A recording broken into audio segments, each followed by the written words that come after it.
नमस्कार, हिमाचल खबरनामा में आपका स्वागत है। मैं हूं आपके साथ वर्षा पंवर। सबसे पहले नजर डालते हैं कुछ खास सुर्खियों पर।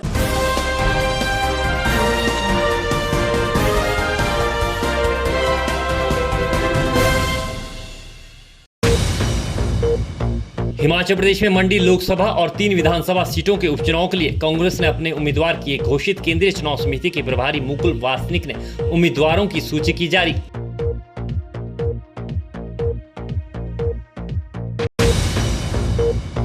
भाजपा 6 अक्टूबर को कर सकती है उम्मीदवारों के नाम का ऐलान।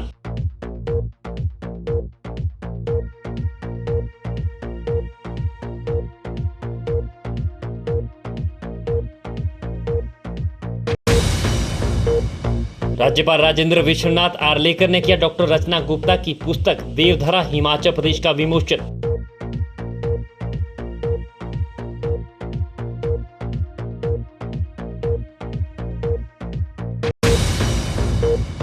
कांग्रेस प्रदेश अध्यक्ष कुलदीप सिंह राठौर ने कहा, उपचुनाव के लिए कांग्रेस पूरी तरह तैयार और एकजुट। महंगाई और बेरोजगारी रहेगा चुनावी मुद्दा।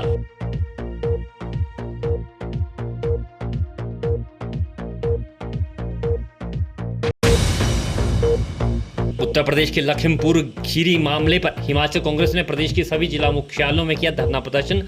दोषियों के खिलाफ कड़ी कार्रवाई की मांग।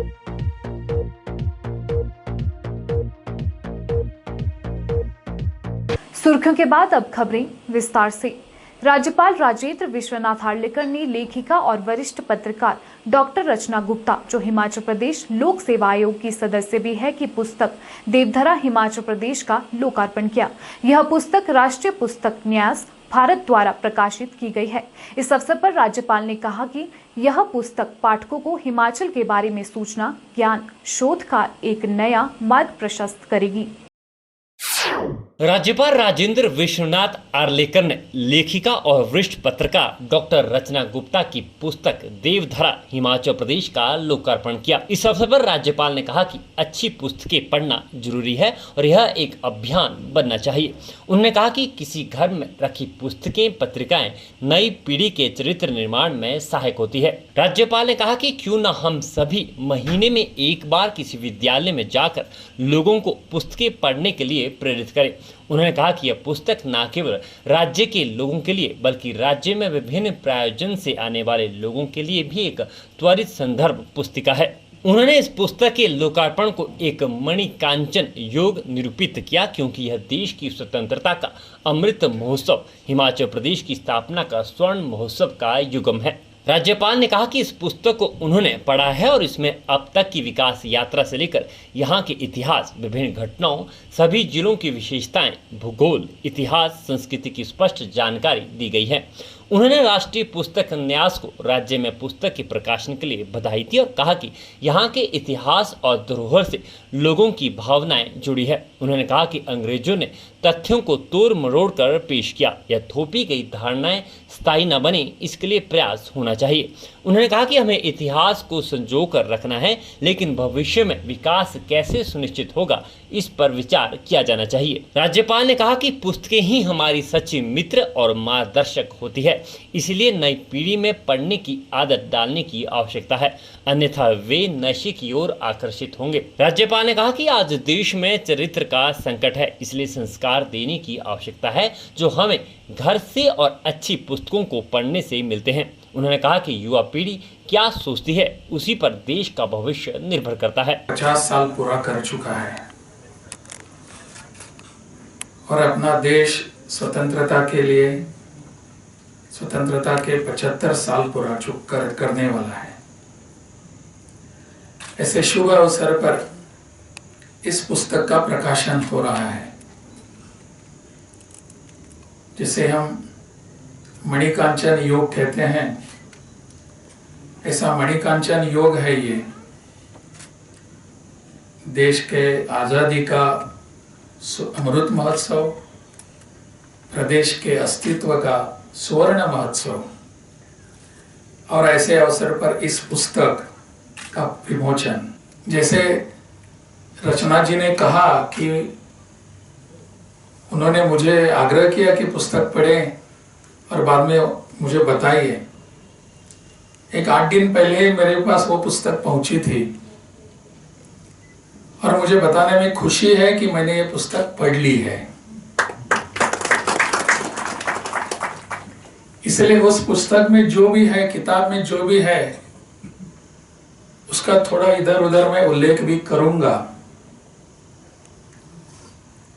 और आपके सामने लाने का प्रयास भी करूंगा। इस अवसर पर यह जो पुस्तक है, इस पुस्तक में जो भी बातें आई हैं वैसे मैं पहले पढ़ चुका हूं, परंतु यह पुस्तक एक प्रकार से हम सबके लिए एक रेडी रेकनर है। अगर इस पुस्तक का कौन सा भी पन्ना हम खोलेंगे तो पता चलता है कि अरे हिमाचल प्रदेश में क्या हो रहा है, कहां तक हिमाचल प्रदेश का विकास हुआ है, हो चुका है। इसमें एक उल्लेख आया है, वो आर्यों के बारे में है और उन्होंने दोनों तरफ से अपनी बाजू रखने का प्रयास किया है उसमें कि आर्य जो भारत में आए या बाद में हिमाचल में आए, वो यहां से नहीं थे, सेंट्रल एशिया से आए हैं, ऐसा उल्लेख उनका है, उन्होंने लिखा हुआ है। बचपन से हमको भी यही पढ़ाया गया था।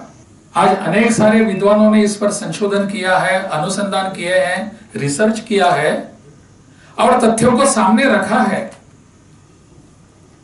कि आर्य कहां बाहर से सेंट्रल एशिया से नहीं आए थे, वो मूलतः इसी देश के निवासी थे। इसलिए हमको कुछ अच्छी आदतें हमारी नई पीढ़ी, युवा पीढ़ी को देने की आवश्यकता है। उनके मन में ज्यादा और अच्छे विचार डालने की जरूरत है। नहीं तो हम क्या करेंगे? नहीं तो हम एक दूसरे से बातचीत करेंगे। There is crisis of character and where is that crisis? That crisis is within our family. हम हमारे बच्चे को कुछ ठीक ढंग से पढ़ने नहीं देंगे, हमारे बच्चों को हम अच्छी पुस्तकें नहीं देंगे, पुस्तकें पढ़ने की आदत नहीं लगाएंगे, and then we are ready and we are free to speak. There is crisis of character. Himachal Pradesh के मुख्य सचिव राम सुभग सिंह ने इस अवसर पर कहा कि यदि किसी पुस्तक का प्रकाशन नेशनल बुक ट्रस्ट से हो रहा है तो यह उसकी सार्थकता और सामयिकता का प्रमाण है। उन्होंने राज्य के पिछले 50 वर्षों की विकास यात्रा को अतुलनीय बताते हुए आने वाले 10 सालों में राज्य की जलवायु परिवर्तन और पर्यावरण संरक्षण में महत्वपूर्ण भूमिका का उल्लेख किया। वहीं पुस्तक की लेखिका डॉक्टर रचना गुप्ता ने इसके सृजन यात्रा पर प्रकाश डालते हुए कहा कि गत 20 साल की पत्रकारिता जीवन में उन्होंने महसूस किया कि हर दिन खबरों की खाई से कुछ नया निकलता है, लेकिन अगले दिन वह गुम हो जाता है। उन्होंने अपने ऐसे ही अनुभवों को पुस्तक के रूप में ढालने का प्रयास किया है। उन्होंने कहा कि हिमाचल प्रदेश की विकास यात्रा बेहद कठिन दौर से आगे बढ़ी है और इसमें सभी दौर की सरकारी, राजनेता, नौकरशाही की समान महत्वपूर्ण भूमिका रही है। लेखिका ने राज्य के पहले मुख्यमंत्री यशवंत सिंह परमार की कई स्मृतियां साझा की। गौर हो कि इस पुस्तक में हिमाचल प्रदेश की 50वीं वर्षगांठ की महत्वता को रेखांकित करते हुए इसकी नैसर्गिक और अर्जित विशेषताओं और हासिल उपलब्धियों का एक तटस्थ विश्लेषण किया गया है। इसमें विगत की आदिम, पौराणिक, ऐतिहासिक, सामाजिक, आर्थिक, राजनीतिक और मनोवैज्ञानिक प्रवृत्तियां, रुझानों और लोकतांत्रिक तौर तरीकों का विश्लेषण किया गया है। बुक अब आपके सामने है, आप सब पढ़िएगा इसको। देवधरा हिमाचल से संबंधित बुक लिखी है। अखबार की दुनिया से अलग हिमाचल के लिए ये स्वर्णिम अवसर है। 50 वर्ष हिमाचल के पूर्ण राज्यत्व के हुए हैं और भारत की आज़ादी का 75वां साल चल रहा है। तो ये दोनों का संयोग जो है वो अद्भुत संयोग है और इस अवसर के, शुभ अवसर के हम सब साक्षी हैं और हम सब लोगों के लिए ये सौभाग्य की बात है कि ये दौर हमारे टाइम पे आया। मैंने ये सोचा थोड़े जब ये वर्ष शुरू हुआ कि मैं कुछ ऐसा करूं जिसके कारण मैं अपने प्रदेश के लिए कुछ योगदान दे के जाऊँ। आपको पता है कि मैं जर्नलिज्म बैकग्राउंड से रही, रोज़ खबरें लिखना, रोज़ अखबार छपना, फिर थोड़े दिनों बाद वो सब पुराना हो जाता था। तो किस तरह से इसको कलमबद्ध करके रोचक तरीके से लोगों के लिए ये छोड़ के जाऊं कि हिमाचल ऐसा था और जो हिमाचल ऐसा था और पूरे 50 साल में इसकी ग्रोथ कैसे हुई। जैसे कि माननीय राज्यपाल महोदय ने भी बताया कि मैंने इसका पूरा इतिहास लिखा है। इतिहास के बाद हमारी स्वतंत्रता स्ट्रगल में हिमाचल ने क्या योगदान दिया, उसके बाद हमारी स्टेटहुड के लिए जो एक स्ट्रगल था उसके लिए बात हुई है। उसके बाद आज़ादी मिलने के बाद, स्टेटहुड मिलने के बाद 1971 से ऑनवर्ड्स हिमाचल ने क्या क्या आयाम स्थापित किए, किस तरह से हमारा ग्रोथ हुआ सड़क के क्षेत्र में, शिक्षा के क्षेत्र में, लिटरेसी रेट में, पर कैपिटा इनकम में। तो ये सारा इतना वास्ट डाटा था 50 सालों का, जिसको एक बुक में समाहित करना संभव नहीं था। लेकिन फिर भी जो कुछ बन पाया उसको विश्लेषित करके अपने एक तथ्यों को संकलन करके उसको प्रस्तुत करने का प्रयास किया है। ये मैं बहुत गर्व महसूस कर रही हूँ कि national book trust of India ने ये मेरी किताब प्रकाशित की है। मुझे नहीं ध्यान कि हिमाचल को लेकर पहले इस तरह की कोई बुक जो है वो national book trust of India ने प्रकाशित की होगी। उनके जो आउटलेट हैं वहाँ पे उपलब्ध होगी और बहुत जल्दी ये आपको ऑनलाइन भी उपलब्ध हो जाएगी। कांग्रेस हाईकमान ने हिमाचल प्रदेश में मंडी लोकसभा व 3 विधानसभा सीटों के उपचुनाव के लिए उम्मीदवार घोषित कर दिए हैं। मंडी लोकसभा सीट से पूर्व मुख्यमंत्री वीरभद्र सिंह की पत्नी व पूर्व सांसद प्रतिभा सिंह को मैदान में उतारा गया है। वहीं अर्की विधानसभा सीट से संजय अवस्थी, जुब्बल कोटखाई से रोहित ठाकुर और फतेहपुर सीट से भवानी सिंह पठानिया को उम्मीदवार बनाया है। कांग्रेस के राष्ट्रीय अध्यक्ष सोनिया गांधी की मंजूरी के बाद पार्टी महासचिव व केंद्रीय चुनाव समिति के प्रभारी मुकुल वासनिक ने उम्मीदवारों की सूची जारी की है। राज्यपाल राजेंद्र विश्वनाथ आर्लेकर ने राजभवन में भारतीय डाक विभाग के हिमाचल प्रदेश डाक वृत्त द्वारा तैयार हिमाचली काला जीरा पर तैयार विशेष आवरण का अनावरण किया। डाक विभाग के प्रयासों की सराहना करते हुए राज्यपाल ने कहा कि हिमाचली काला जीरा प्रदेश के किन्नौर, लाहौल स्पीति, पांगी और भरमौर के वनों और घास वाले ऊंचे पहाड़ी क्षेत्रों में उगाया जाने वाला आर्थिक रूप से महत्वपूर्ण औषधीय पौधा है। उन्होंने कहा कि औषधीय गुणों के अतिरिक्त इसके बीज अपनी सुगंध और स्वाद के लिए जाने जाते हैं। खाद्य आपूर्ति विभाग और कृषि विभाग के सहयोग से हिमाचल सरकार 11 अक्टूबर से धान की खरीद शुरू कर रही है। ये खरीद चिन्हित खरीद केंद्रों पर होगी। खाद्य आपूर्ति मंत्री राजेंद्र गर्ग ने कहा कि विभाग आने वाले 2 दिन में पोर्टल खोलने की योजना बना रहा है। पोर्टल खोलने के बाद किसानों को फसल बेचने के लिए उसमें पंजीकरण करना होगा। जैसे जैसे किसान पंजीकरण करवाते रहेंगे उसी तरह खरीद भी होती रहेगी। खाद्य आपूर्ति मंत्री ने कहा कि किसानों को धान के उचित मूल्य मिल सके, इसके लिए हिमाचल सरकार धान की खरीद भी भारतीय खाद्य निगम के माध्यम से करेगी। राजेंद्र गर्ग ने बताया कि सरकार ने फैसला लिया है कि प्रदेश में अलग अलग स्थानों पर धान खरीद के लिए स्टोर खोले जाएंगे। धान की खरीद के लिए हिमाचल प्रदेश सरकार जो है वो भारतीय खाद्य निगम के साथ मिलकर जो है किसानों से धान की खरीद करेगा और उसके लिए सरकार ने लगभग अपनी तैयारी पूर्ण कर ली है। हमारा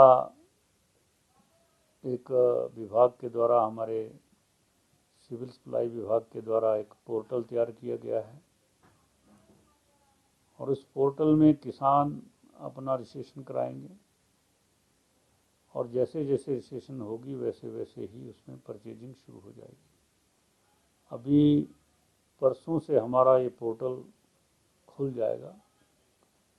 किसान धान की फसल का अपना रजिस्ट्रेशन वहाँ करा सकते हैं और उसके बाद हमारी योजना है कि हम 11 अक्टूबर से इस धान की खरीद को शुरू कर देंगे, जिसके लिए पांवटा साहिब, नालागढ़, ऊना के 2-3 जगह पर और कांगड़ा में भी के कुछ क्षेत्रों में यह खरीद का काम शुरू हो जाएगा और ताकि हमारे किसानों को किसी प्रकार की कोई दिक्कत ना आए, वो आराम से अपनी फसल जो है यहीं हिमाचल में ही बेच सकते हैं। देखिए, घर से तो नहीं उठाएंगे, हमने खरीद केंद्र तय किए। उन खरीद केंद्रों पर ही किसान अपनी फसल लाएगा, वहाँ उसका नापतोल करने के बाद 24 घंटे के भीतर जो है उनके खाते में उनकी पेमेंट जो है वो डाल दी जाएगी और मिनिमम सपोर्ट प्राइस जो केंद्र सरकार ने घोषित किया है उस मिनिमम सपोर्ट प्राइस के ऊपर ही धान की खरीद होगी, ताकि किसानों के बीच में कोई बिचौलिया इसका लाभ ना उठाएं। किसानों को बिचौलियों से बचाने के लिए और उनको सही मूल्य दिलाने के लिए हिमाचल प्रदेश की सरकार मुख्यमंत्री श्री जयराम ठाकुर जी के दिशा निर्देश में यह काम शुरू हो रहा है। और जो प्रधानमंत्री जी का सपना है कि हमारे किसानों की आय जो है दुगनी होनी चाहिए, बढ़नी चाहिए, उसके लिए हिमाचल प्रदेश सरकार ने मुख्यमंत्री श्री जयराम ठाकुर जी के विशेष प्रयत्नों से जो है यह काम हम हिमाचल प्रदेश के अंदर। कौशल विकास निगम की बैठक के बाद तकनीकी शिक्षा मंत्री रामलाल मार्कंडे ने पत्रकारों से बात करते हुए कहा कि कौशल विकास योजना के तहत हुई बैठक में 56 आईटीआई और अन्य प्रशिक्षण केंद्रों में छात्रों की अंग्रेजी भाषा को सुधारने के लिए जो ध्यान वितरण किया गया था, क्या वह सही ढंग से उपयोग में आया है, इसको लेकर बैठक में विस्तार पूर्वक चर्चा की गई।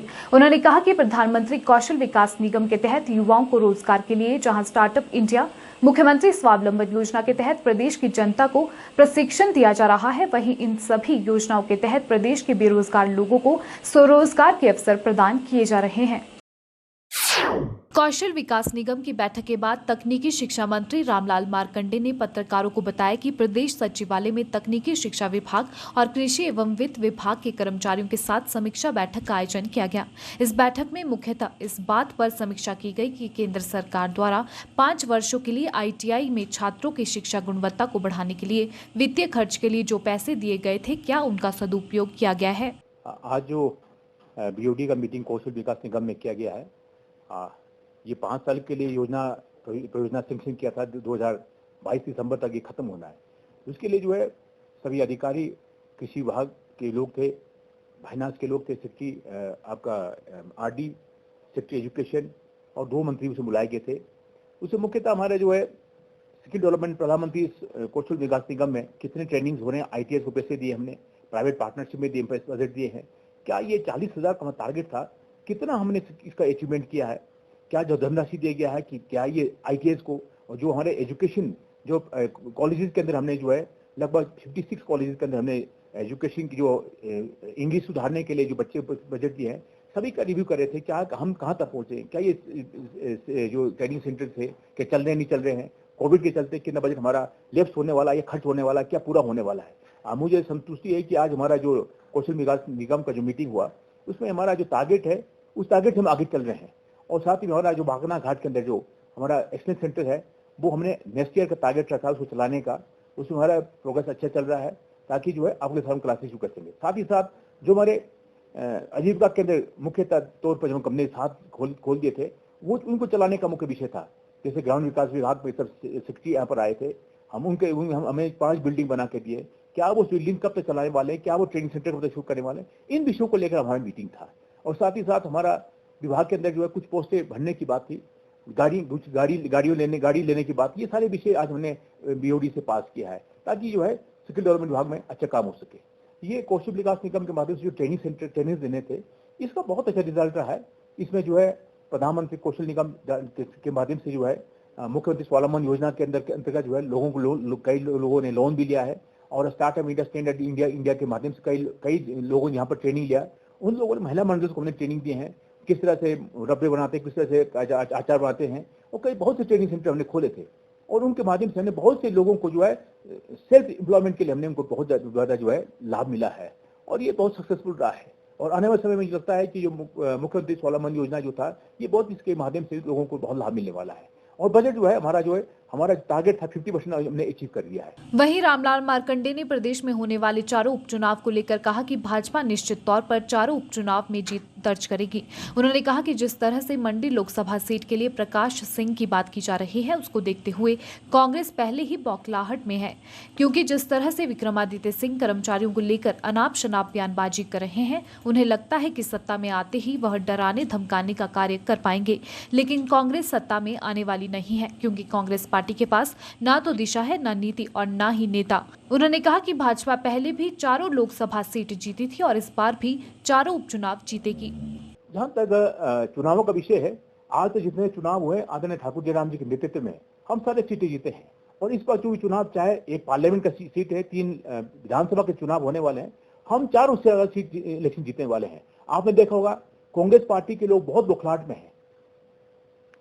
रानी प्रतिभा सिंह को लगभग उनका टिकट दे चुका है, उनका सुपुत्र विक्रमादित्य किस तरह से बौखलाहट में है, वो अपने मनोवृत्ति दिखा रहे हैं कि हम अधिकारी कर्मचारियों को पटक पटक के मारेंगे, हम आते ही हम धरती से निकाल के ट्रांसफर करेंगे।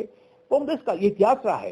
कांग्रेस जब भी सत्ता में आती है अधिकारी कर्मचारियों को, पब्लिक को डराने का काम रहा है। आज भी वो डराने की बात कर रहे हैं, वो समय चले गया है। वो डरा के आप इस चीज से चाहते हैं कि हम डराएंगे, आज से मैसेज देना चाहते हैं कि हम सरकार में वापस आना चाहते हैं। कांग्रेस का दूर दूर तक कहीं मुझे नजर नहीं आता है कि कांग्रेस का क्या हालत है। कांग्रेस पार्टी जो है बिल्कुल, कांग्रेस पार्टी की कोई दिशा नहीं है, कोई नीति नहीं है, कोई नेतृत्व नहीं है। आज वो चाहते हैं कि इस चुनाव में भी उसी तरह से उनकी माता जी चुनाव लड़ना चाहती है कि आज से डराना शुरू कर दें। जिस तरह से उन्होंने कहा कि धरती की चीजें निकालेंगे हम लोग, हम ट्रांसफर कर देंगे, ये करेंगे, वो डराना धमका की राजनीति। इससे लगता है कि कितने बौखलाहट में है कांग्रेस पार्टी 4 सीटें हारेंगी और बीजेपी जो आनंद ठाकुर जयराम के नेतृत्व में हम 4 सीटें जीतेंगे। जहां तक पंचायत के चुनावों का विषय, आपका 29 और 1 तारीख को पंचायत के चुनाव हुए थे और 29 और 1 तारीख को 42 पंचायतों में चुनाव हुए। प्रधानों के चुनाव रिजल्ट आउट हो गए हैं। 42 में से 32 पंचायत प्रधान लाहौल स्पीति बीजेपी की चुन किया है और मात्र 4 कांग्रेस की चुन किया है। 5 लोग निर्दलीय चुन के इसमें आए हुए हैं। और आज जिला परिषद के रिजल्ट डिक्लेयर होने हैं। अभी स्पीति के 3 रिजल्ट डिक्लेयर हो चुके हैं। जिला परिषद के 3 सीटें भारतीय जनता पार्टी जीत चुका है। लाहौल में भी काउंटिंग जारी है और शाम तक जो है मुझे लगता है हम 10 में से जो है लगभग 8 सीटें लाहौल स्पीति में हम जिला परिषद सीटें जीतेंगे।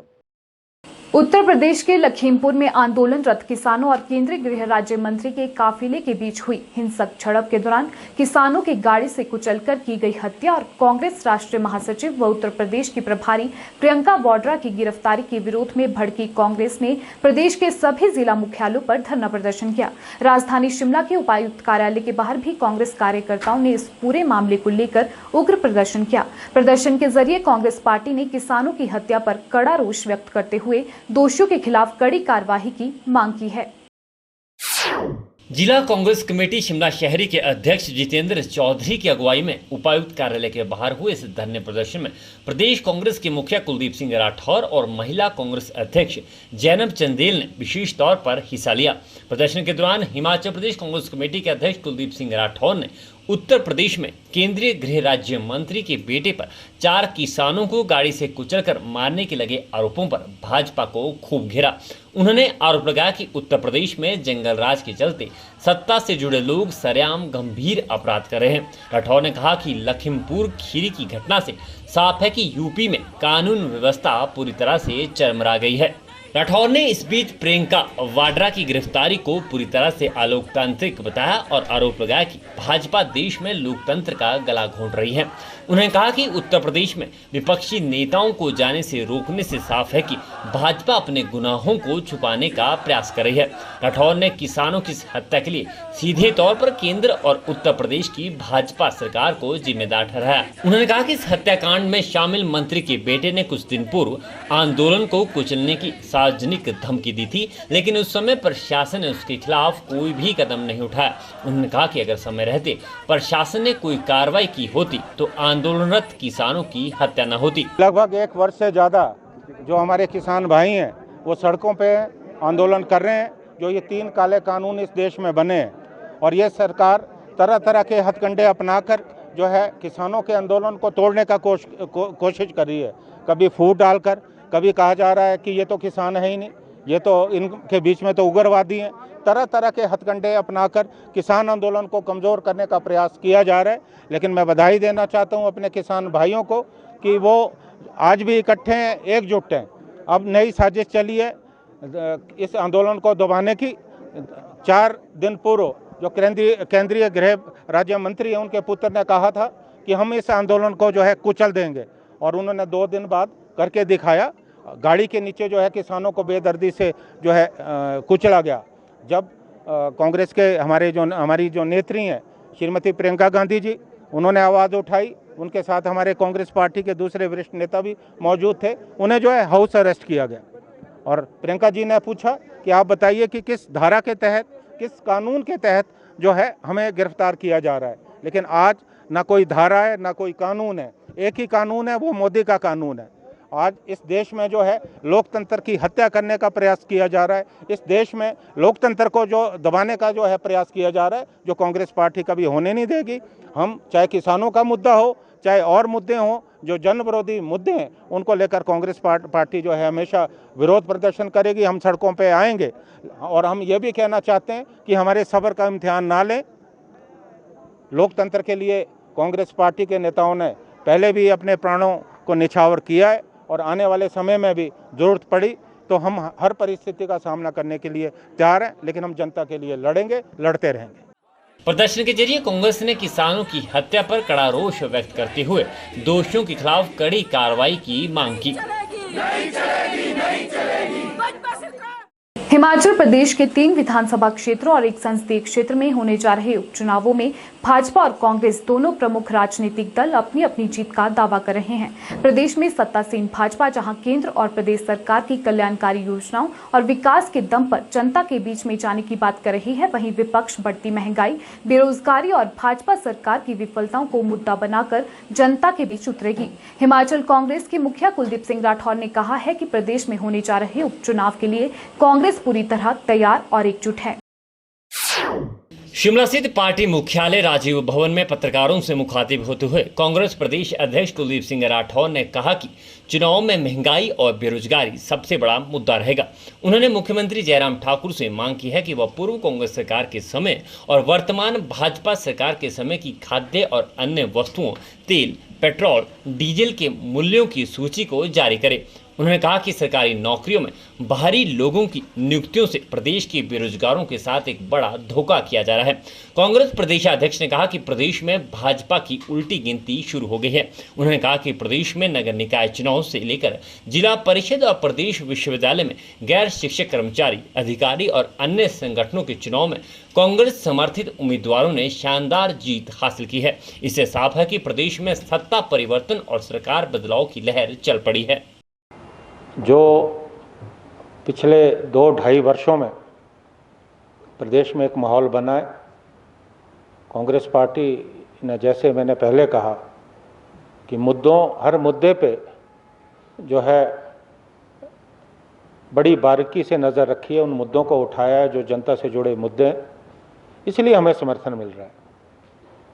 और अब मुझे मालूम है कि समय कम है, लेकिन हमारी तैयारी पूरी है। हमारे जो प्रदेश के दूसरे वरिष्ठ नेता हैं वो भी उन्होंने भी अपने अपने क्षेत्रों के दौरे किए हैं। और मैं स्वयं मंडी लोकसभा क्षेत्र की बात अगर मैं कहूँ, 17 में से 15 हलकों में मैं स्वयं जा चुका हूँ। 3 उपचुनाव होने वहाँ मैं भी गया हूँ, हमारे पार्टी के दूसरे वरिष्ठ नेता भी गए हैं और एक अच्छा माहौल है। और सबसे बड़ी बात ये कि कांग्रेस पार्टी के कार्यकर्ताओं में बहुत ज़्यादा जोश है। जिला सोलन के अर्की विधानसभा क्षेत्र में होने वाले उपचुनाव के लिए ट्रेनिंग ईवीएम मशीनें अर्की मुख्यालय पहुंच गई है।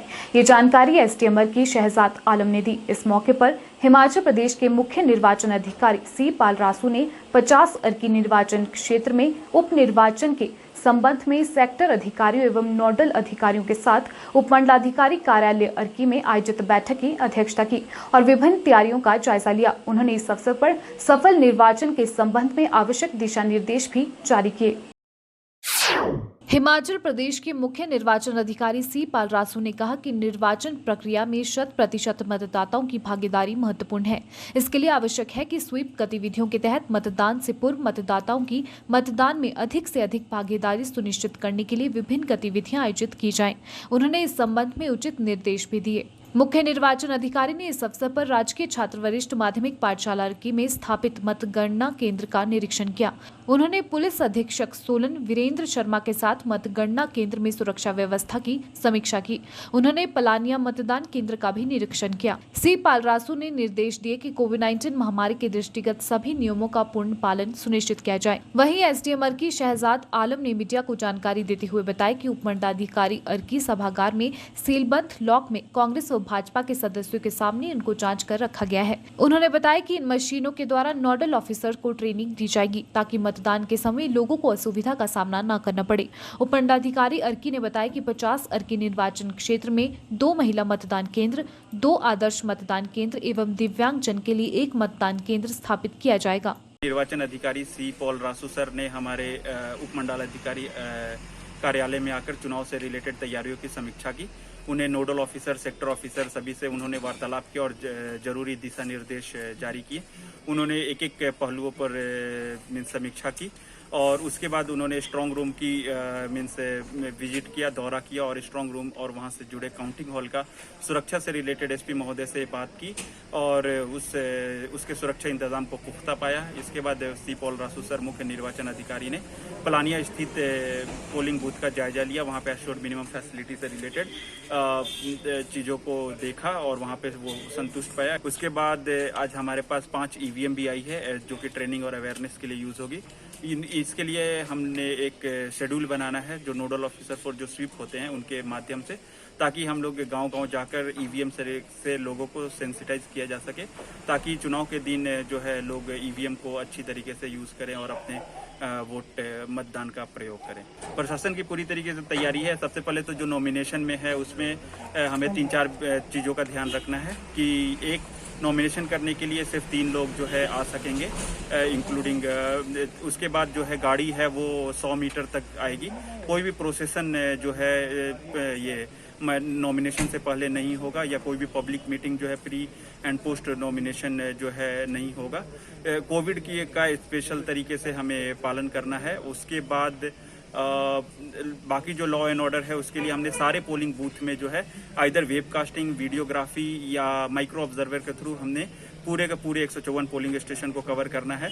इसकी लिस्ट ऑलरेडी शिमला जा चुकी है, जिसमें शिमला से आधे पोलिंग स्टेशन में वेबकास्टिंग, कुछ में वीडियोग्राफी और कुछ में माइक्रो ऑब्जर्वर जो लगेंगे। तो इस तरीके से हम सारे पोलिंग स्टेशन के किसी को भी छोड़ दें, कोई भी पोलिंग स्टेशन छूटने ना पाए सुरक्षा के दृष्टि से। इसके अलावा क्रिटिकल जो पोलिंग स्टेशन है वहाँ पे पैरामिलिट्री फोर्सेस भी आएंगी। तो ये हमारी पूरी लॉ एंड ऑर्डर की तैयारी है। उत्तर प्रदेश के लखीमपुर खीरी में किसानों की हत्या मामले में सदर विधानसभा क्षेत्र बिलासपुर में कांग्रेस कार्यकर्ताओं व पूर्व विधायक बंबर ठाकुर ने शांतिपूर्ण ढंग से प्रदर्शन किया और उपायुक्त बिलासपुर के माध्यम से राष्ट्रपति को ज्ञापन भेजा। ज्ञापन के माध्यम से कांग्रेसियों ने इस मामले की सुप्रीम कोर्ट की निगरानी में SIT से जांच करवाने की मांग उठाई। कांग्रेस नेताओं ने केंद्र की भाजपा सरकार पर इस मामले को दबाने के आरोप भी लगाए हैं। आज सदर ब्लॉक कांग्रेस कमेटी बिलासपुर ने राष्ट्रपति महोदय को एक ज्ञापन भेजा है डिप्टी कमिश्नर बिलासपुर के माध्यम से, जिसमें लखीमपुर उत्तर प्रदेश में केंद्रीय गृह राज्य मंत्री के बेटे ने सरेआम किसानों के ऊपर कार चढ़ा करके 5 किसानों की हत्या कर दी।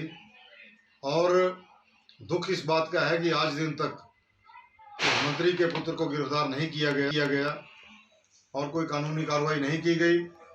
और किसान जो अन्नदाता है, जो अन्न पैदा कर करके पूरे देश को खिलाता है, सरेआम जंगल राज के तहत कार चढ़ा करके उनकी हत्या कर दी जाए और यूपी सरकार कोई कार्रवाई ना करे। तो इस कड़ी में आज पूरे हिंदुस्तान में कांग्रेस पार्टी राष्ट्रपति महोदय को ज्ञापन दे रही है कि इस मंत्री को, अजय मिश्रा को बर्खास्त किया जाए और उनका जो पुत्र है, उदंड पुत्र जिसने किसानों की हत्या कर दी, उसको गिरफ्तार किया जाए। और श्रीमती प्रियंका गांधी जी और अन्य जो यूपी के नेता हैं जो किसानों के घरों में जाकर के सांत्वना देने की कोशिश कर रहे हैं, उनको भी गिरफ्तार किया जा रहा है। ये भारतीय जनता पार्टी की सरकार, ये योगी की सरकार, ये मोदी की सरकार, ये तानाशाही पूर्ण रवैया जो उन्होंने अपनाया है और हिटलर के नक्शे कदमों पे चल रही है, इसके खिलाफ आज हमने आवाज़ उठाई है। और हम राष्ट्रपति महोदय से निवेदन करते हैं कि इसमें इंटरफेरेंस करके इस मंत्री को तुरंत बर्खास्त करें और मंत्री के सुदंड पुत्र को गिरफ्तार करने के आदेश करें, अन्यथा ये आंदोलन हम और तेज करेंगे। जिला सोलन के अर्की विधानसभा क्षेत्र में उपचुनावों की घोषणा होते ही कांग्रेस व भाजपा की अर्की में चुनावी बैठकों का दौर शुरू हो गया है। मंगलवार को अर्की भाजपा की विशेष बैठक सामुदायिक भवन में संपन्न हुई। अर्की उपचुनाव के दृष्टिगत हुई इस बैठक में भाजपा के अर्की उपचुनाव प्रभारी व नाहन के विधायक डॉक्टर राजीव बिंदल और सह प्रभारी व स्वास्थ्य मंत्री डॉक्टर राजीव सहजल विशेष रूप से उपस्थित रहे। बैठक में भाजपा के अर्की उपचुनाव प्रभारी डॉक्टर राजीव बिंदल ने अर्की उपचुनाव के लिए सोलन व सिरमौर जिला से आए बूथ अध्यक्षों व बूथ पालकों सहित अन्य पदाधिकारियों की जिम्मेदारी तय की। उन्होंने कहा कि सभी पदाधिकारी व कार्यकर्ता अपना अपना मोर्चा संभाल लें। उन्होंने कार्यकर्ताओं से कहा कि यह चुनाव जीतने के लिए उनके पास भरपूर सामग्री है। उन्होंने कार्यकर्ताओं से कहा कि वे केंद्र व प्रदेश सरकार की जन कल्याणकारी योजनाओं को लेकर मतदाताओं के पास जाएं। उन्होंने कहा कि प्रदेश सरकार द्वारा अर्की क्षेत्र में करवाए गए विकास कार्यों को भी जनता के समक्ष रखें। डॉक्टर बिंदल ने कहा कि सभी कार्यकर्ता आज से ही नहीं बल्कि अभी से चुनाव प्रचार में जुट जाएं। उन्होंने कहा कि अर्की सीट से भाजपा की जीत निश्चित है। भारतीय जनता पार्टी का कार्यकर्ता अर्की विधानसभा क्षेत्र को जीतने के लिए पूरी तरह से तैयार हो गया है, सज्ज हो गया है और आज वो चुनाव का बिगुल फूट गया है। हर पोलिंग बूथ पर हमारे कार्यकर्ता आज से पहुंचने शुरू हो जाएंगे और कमल का फूल लेकर के विजय श्री को प्राप्त करेंगे। हर कार्यकर्ता में वो क्षमता है कि वो हमारा नेतृत्व कर सके। ये हमारे राष्ट्रीय नेतृत्व को तय करना है, वो किसको चुनाव में उतारेंगे। जिसके पास कमल का निशान होगा वो विजय श्री को प्राप्त करेगा और सब लोग उसके साथ लगेंगे। वहीं सह प्रभारी डॉक्टर राजीव सहजल ने भी उपस्थित कार्यकर्ताओं को संबोधित किया। उन्होंने कहा कि कार्यकर्ताओं को एक बात हमेशा याद रखनी चाहिए कि अपना बूथ सबसे मजबूत, जिसके लिए सभी को इस उपचुनाव में पार्टी को जीत दिलाने के लिए एकजुटता से कार्य करना होगा। राजधानी में चोरों के हौसले इतने बुलंद हो गए हैं कि अब वे सरकारी संपत्ति को नुकसान पहुंचाने से भी नहीं डरते। ताजा मामला सोमवार देर रात का है। राजधानी में लगी एकमात्र सार्वजनिक लिफ्ट की 15 मीटर केबल चोर काट कर ले गए, जिस कारण आम लोगों और सैलानियों को काफी दिक्कतों का सामना करना पड़ा। लिफ्ट सुपरवाइजर की शिकायत पर पहुंची पुलिस मामले की जाँच कर रही है। राजधानी शिमला में शातिर लिफ्ट की 15 मीटर केबल काटकर उठा ले गए। मामला सोमवार की रात का बताया जा रहा है। लिफ्ट सुपरवाइजर की शिकायत पर पुलिस मामले की जांच कर रही है। लिफ्ट बंद होने की वजह से सैलानियों और स्थानीय लोगों को परेशानी का सामना करना पड़ा। जानकारी के अनुसार शिमला की एकमात्र सार्वजनिक लिफ्ट जहां से सबसे अधिक लोग माल रोड के लिए आते हैं, देर रात शातिरों ने लिफ्ट की 15 मीटर केबल काट दी। दरअसल रात 10 बजे लिफ्ट बंद हो जाती है, जिसके बाद शातिरों ने इस काम को अंजाम दिया। बता दें कि हर रोज हजारों लोग इस लिफ्ट से माल रोड आते हैं। सुबह से ही लिफ्ट बंद पड़ी है। लोगों को इसके बारे में पहले से कोई जानकारी नहीं थी, जिस कारण अब सैलानियों और स्थानीय लोगों को पैदल ही माल रोड जाना पड़ रहा है। लिफ्ट के सुपरवाइजर पृथ्वी चौहान ने बताया कि लोगों को परेशानियों का सामना न करना पड़े, इसके लिए कोशिश की जा रही है कि जल्द से जल्द लिफ्ट को चालू किया जाए।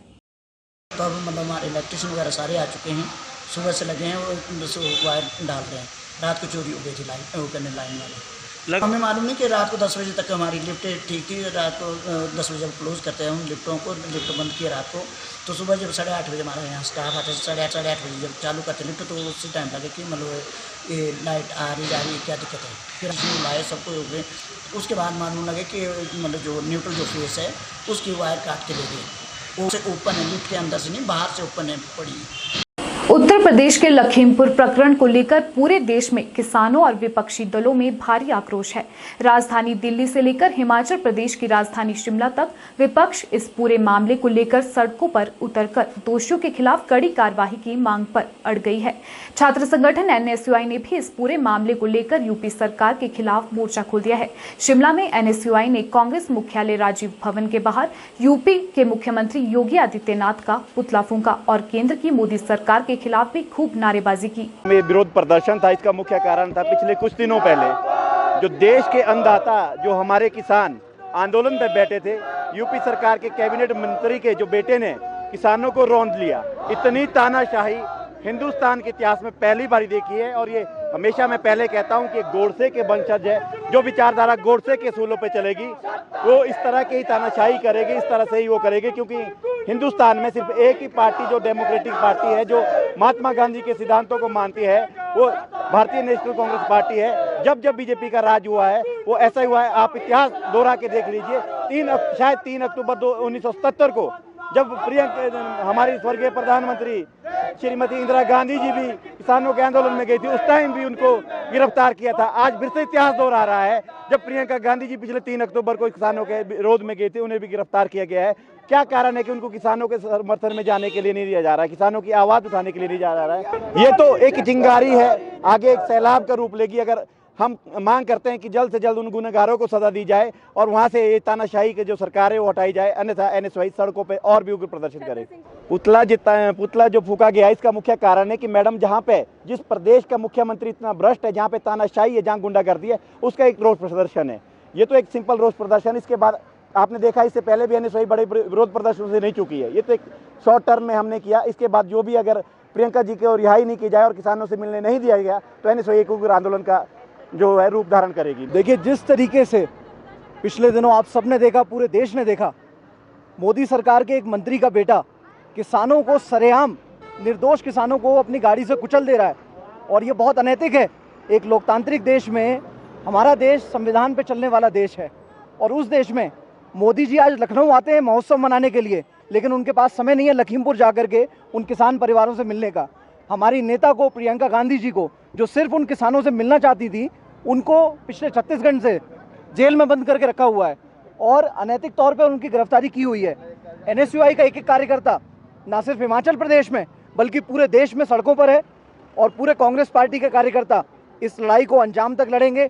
और जब तक उन किसानों को उनका हक नहीं दिला देते हैं और उन दोषियों को उनके ऊपर सख्त से सख्त कार्रवाई नहीं हो जाती है, हम इसी तरीके से सड़कों पर उग्र आंदोलन करेंगे और आने वाले दिनों में ये आंदोलन और बड़ा रूप लेगा। देखिए, सीधे तरीके से वीडियो आप सबने देखा आज सुबह, किस तरीके से भाजपा के मंत्री के बेटे ने निर्दोष किसानों को अपनी गाड़ी से कुचला है।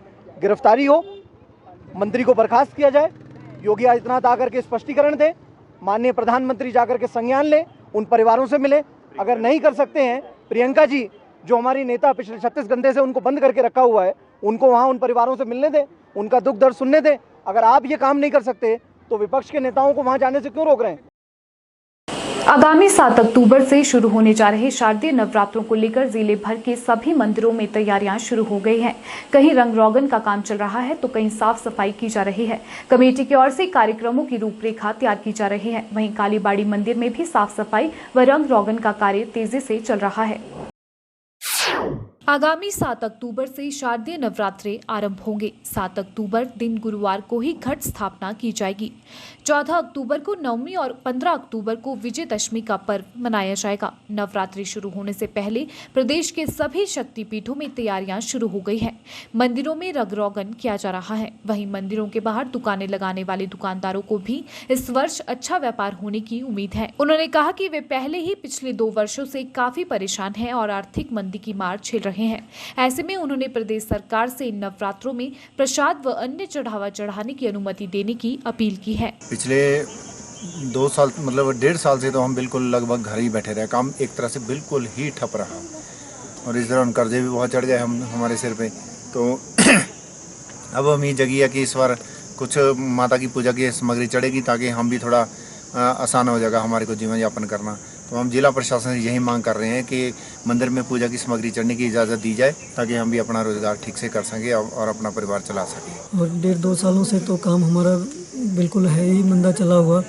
हम प्रशासन से यही चाहते हैं कि आने वाले जो नवरात्रि है इसमें मतलब ये प्रसाद वगैरह, नारियल चुन्नी, ये सब जो है अंदर मंदिर में जाने दिया जाए ताकि हमारा काम चल सके, क्योंकि इसके बगैर तो हमारा काम ना के बराबर ही है। 1.5-2 सालों में बिल्कुल ही काम हमारा मंदा हो गया था और उसके कारण जो है लोगों का कर्जदार हो गए हैं, बहुत लोगों के पार्टियों के पैसे देने को है। तो प्रशासन से यही चाहते हैं कि कुछ हमारी मदद की जाए ताकि हम लोग मतलब दुकानदारों के कर्ज उतार सके। वहीं कालीबाड़ी मंदिर के पुजारी ने बताया कि इस वर्ष नवरात्रे 8 दिनों के होंगे।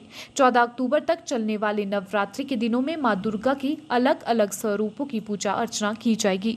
भक्त माता रानी की विशेष कृपा पाने के लिए उपवास भी रखते हैं। मान्यता है कि मां दुर्गा अपने भक्तों के कष्टों को दूर करती है और मन की मुरादें पूरी करती है। नवरात्रि आ रहा है, पीछे जो गवर्नमेंट का से जो इंस्ट्रक्शन आया था, जो मंदिर में प्रसाद चढ़ाना मना है, चन्नामी, कोई भंडारा नहीं होगा, माँ का पूजा भोग ये सब होगा, कोई प्रसाद नहीं बांटेगा, ऐसे चल रहा है। नवरात्रि में क्या होगा अभी तक हमारा पास कोई इंस्ट्रक्शन नहीं आया। जो इंस्ट्रक्शन है सोशल डिस्टेंसिंग बनाना, मंदिर में जब आना मास्क जरूरी अनिवार्य जो है, ज़्यादा गैदरिंग नहीं करना, माथा टेको, परिक्रमा करो, अपने पूजा करो, उसके बाद दूसरे को भी मौका दो, यही भक्तों से अनुरोध है। मंदिर खुलने का टाइम जो है जैसे 6 बजे, ऐसे 6 बजे ही नवरात्र में मंदिर खुलेगा और मंदिर बंद करने का टाइम नवरात्र में 10 बजे है। और यहाँ दुर्गा जी का मूर्ति बन रहा है, दुर्गा पूजा होगा, माँ का भोग लगेगा, लेकिन वो भोग बांटेगा नहीं क्योंकि ड्यू टू कोरोना के कारण ये भोग बांटेगा नहीं। और हमारा सप्तमी से माँ दुर्गा का विशेष पूजा होगा, सप्तमी, अष्टमी, नवमी, ये 3 दिन विशेष पूजा, दशमी का दिन सुबह पूजा। वहीं डीएसपी हेडक्वार्टर कमल वर्मा ने बताया कि नवरात्रों के शुभ अवसर पर बड़ी तादाद में श्रद्धालु मंदिर पहुंचते हैं। ऐसे में मंदिर में भीड़ एकत्रित न हो, इसके लिए जिला प्रशासन अपनी रूपरेखा तैयार कर रही है।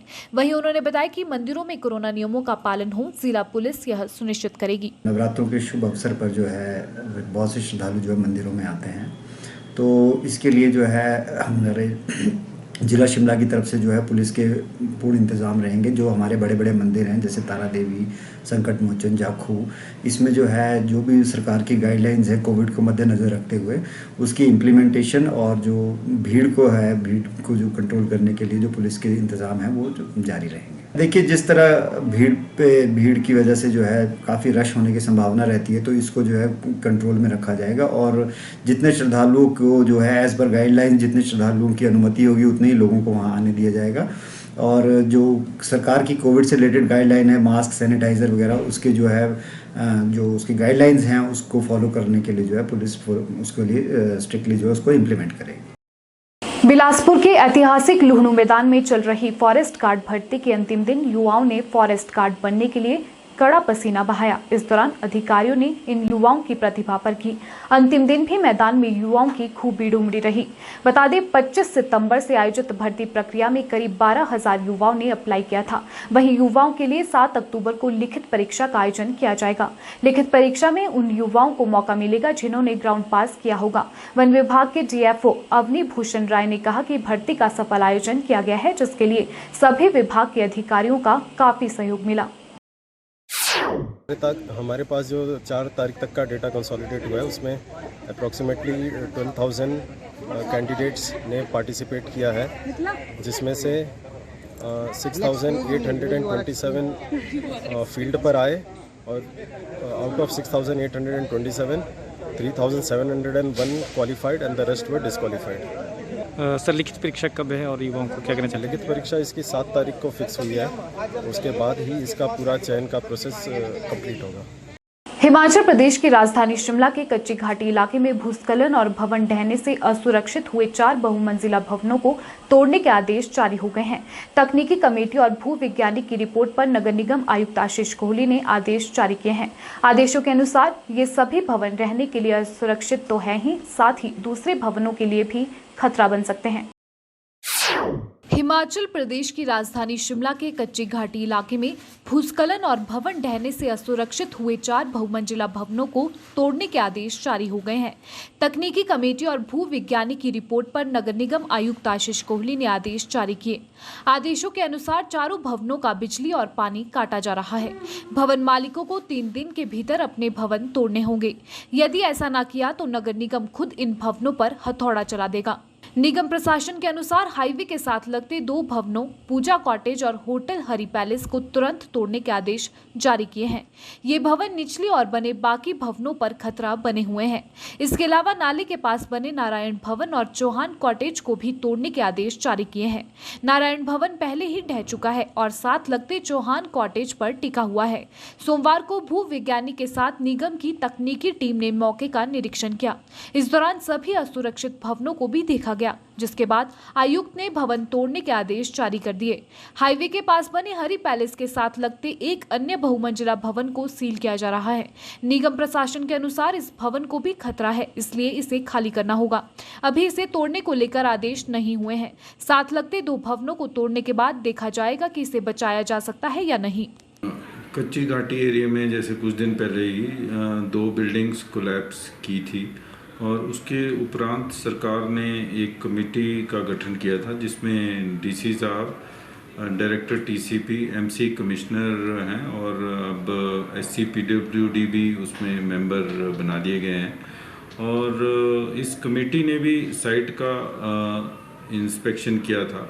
उसके उपरांत एमसी की हमारी एक इंटर डिपार्टमेंटल कमेटी है जो अनसेफ बिल्डिंग्स डिक्लेयर करती है, जिसमें कि टेक्निकल लोग हैं, हमारे एक्सियन हैं, आर्किटेक्ट प्लानर हैं, एक्सियन एसजेपीएनएल हैं। व इस कमेटी में इस बार हमने जियोलॉजिकल डिपार्टमेंट से भी रिक्वेस्ट की थी, तो उनके जियोलॉजिस्ट भी इस कमेटी में आए थे और इस कमेटी ने कल डिटेल्ड सर्वे किया इस एरिया का और उनके रिकमेंडेशंस में ये आया कि 4 बिल्डिंग्स जो हैं उनकी डिमोलिशन होनी चाहिए, लोगों की सेफ्टी को देखते हुए, safety of life and property को देखते हुए, जो वहाँ आसपास भी लोग रहते हैं। और उस कमेटी की रिकमेंडेशन के आधार पर हमने इन 4 बिल्डिंग्स के डिमोलिशन के ऑर्डर कर दिए। इंदिरा गांधी राष्ट्रीय मुक्त विश्वविद्यालय क्षेत्रीय केंद्र शिमला द्वारा विद्यार्थियों की सुविधा को ध्यान में रखते हुए जुलाई 2021 के सेशन की प्रवेश तिथि को बढ़ाकर अब 11 अक्टूबर कर दिया गया है।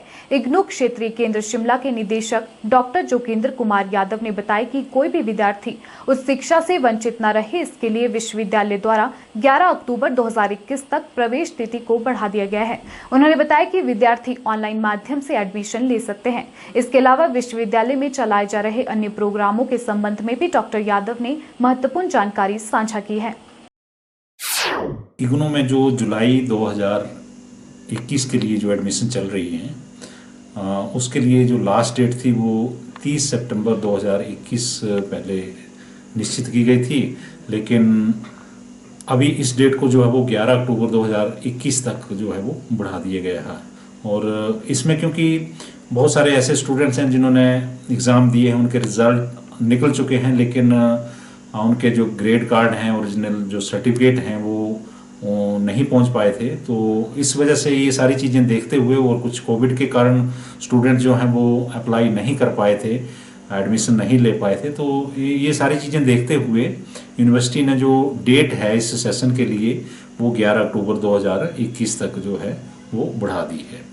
इसमें अब बैचलर डिग्री, मास्टर डिग्री और डिप्लोमा और पीजी डिप्लोमा जो प्रोग्राम है इग्नू के, सिर्फ उन्हीं के लिए एडमिशन होगी, क्योंकि जो सर्टिफिकेट प्रोग्राम और सेमेस्टर बेस्ड प्रोग्राम थे तो उसकी डेट जो है वो पहले ही 15 सितंबर को जो है वो ख़त्म हो गई थी। और अब जो डिप्लोमा और बैचलर डिग्री, मास्टर डिग्री, क्योंकि ये एनुअल सिस्टम है, एनुअल सिस्टम के तहत आते हैं, तो इनकी जो डेट है वो बढ़ाई गई है। कुछ एक नए प्रोग्राम यूनिवर्सिटी ने इस सेशन से शुरू किए थे, जैसे मास्टर डिग्री प्रोग्राम ज्योतिष में शुरू किया है, उर्दू में किया है और संस्कृत में पहले से ही चल रहा है। तो इन प्रोग्राम्स को देखते हुए और साथ में जो MBA प्रोग्राम जो इस बार रिवाइज किया है और MBA जो 2 साल का प्रोग्राम अब किया है जो AICTE द्वारा अप्रूव्ड है, और इसमें एंट्रेंस नहीं होगा। अब जो है डायरेक्ट स्टूडेंट जो है वो ग्रेजुएशन के बाद एडमिशन ले सकते हैं, बशर्ते कि उनके 50% मार्क्स जो हैं वो ग्रेजुएशन में होने चाहिए। 50% जनरल के लिए हैं और 45% जो है वो जो रिजर्व कैटेगरी से स्टूडेंट्स बिलोंग करते हैं उनके लिए 45% मार्क्स रखे गए हैं। तो एक तो ये MBA जो डायरेक्ट एडमिशन इसमें हो रही है, इसकी डेट भी अभी इसके साथ ही चल रही है, और दूसरा जो नए प्रोग्राम कुछ शुरू किए थे तो उनकी ताकि उन नए प्रोग्राम का जो है वो स्टूडेंट्स को, मैक्सिमम स्टूडेंट्स को उसका लाभ मिल सके, इसलिए ये डेट जो है वो बढ़ाई गई है। हिमाचल खबरनामा के इस अंक में इतना ही। नमस्कार।